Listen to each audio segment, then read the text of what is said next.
Grammar. ఈరోజు మనం యాక్టివైజ్ ప్యాసివైజ్లో చూస్తున్నాం. ఇప్పుడు మనం యాక్టివైజ్ ప్యాసివ్లో orders, imperative sentence, orders, request, commands ఎలా చేస్తారు యాక్టివైజ్ ప్యాసివ్. తర్వాత ఇంట్రాగేటివ్ సెంటెన్స్ క్వశ్చన్ మార్క్ వచ్చినప్పుడు యాక్టివైజ్ ప్యాసివ్ కదా. సో యాక్టివైజ్ ఆర్డర్స్ వచ్చినప్పుడు షట్ ది డోర్ అలా ఆర్డర్స్ కాబట్టి ఇక్కడ వెర్బ్ ఉండదు, సబ్జెక్ట్ ఉంటుంది, వెర్బ్ ఉంటుంది, ఆబ్జెక్ట్ ఉంటుంది. ఇక్కడ ఆర్డర్స్లో ఇక్కడ సబ్జెక్ట్ ఉండదు, వెర్బ్ ఆబ్జెక్ట్ ఉంటుంది. షట్ ది డోర్ అది యాక్టివైజ్. సో ఇక్కడ లెట్ రాసాము, object subject the door be అని రాసి దానికి ఎర్బె మూడు లోపం షట్ వచ్చేస్తాం.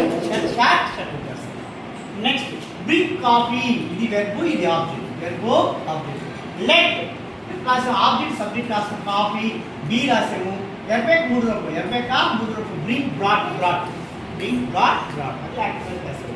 Bring coffee, let coffee be brought and sing a song.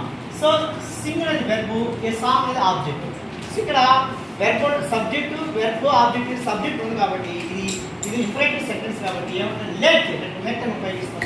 Let a song be sun,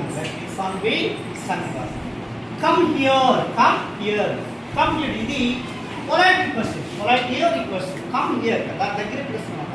request, you are requested to come here అని చెప్పేస్తారు.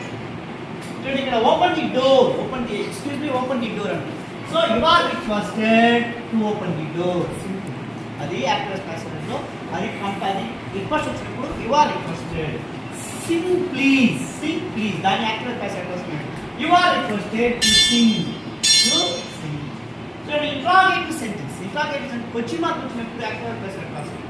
Question who make the kite, ఇక్కడ సబ్జెక్ట్ హూ వస్తుంది, తర్వాత వెర్బ్, ఇది object subject రాస్తుంది కాబట్టి ఇక్కడ who వచ్చినప్పుడు నెక్స్ట్ బై హూమ్ రాస్తాం. బై హూమ్ వచ్చినప్పుడు బై హూమ్ ఉంటుంది. తర్వాత ఆబ్జెక్ట్ సబ్జెక్ట్ రాస్తుంది, కైట్ రాసాము. ఎర్బ్ ఇక్కడ మేక్ కాబట్టి పాస్ట్ టెన్స్ వాళ్ళు రాసాము. ఎర్బ్ మూడు లోపు ఇక్కడ మేడ్ రాసాము. So who can solve this problem, who ఎవరికి సాల్వ్ చేస్తారు. సో ఇది సబ్జెక్ట్, ఇది వెర్బ్, ఇది ఆబ్జెక్ట్. సో ఇక్కడ హూజ్ ఇక్కడ బై హూమ్ వస్తుంది. తర్వాత ఆబ్జెక్ట్ అంటే ది ప్రాబ్లమ్ రాస్తాం. కెన్ బి వస్తుంది, సాల్వ్. సో ఆ విధంగా యాక్టివైజ్ ప్యాసివ్ రిక్వెస్టెడ్, తర్వాత ఇంపరేటివ్ సెంటెన్స్ రిక్వెస్టెడ్, ఆర్డర్స్, తర్వాత కమాండ్స్ రాస్తాము తెలుసుకున్నాం. ఇప్పుడు క్వశ్చన్ మార్క్ ఈ విధంగా యాక్టివైజ్ ప్యాసివ్ సింపుల్గా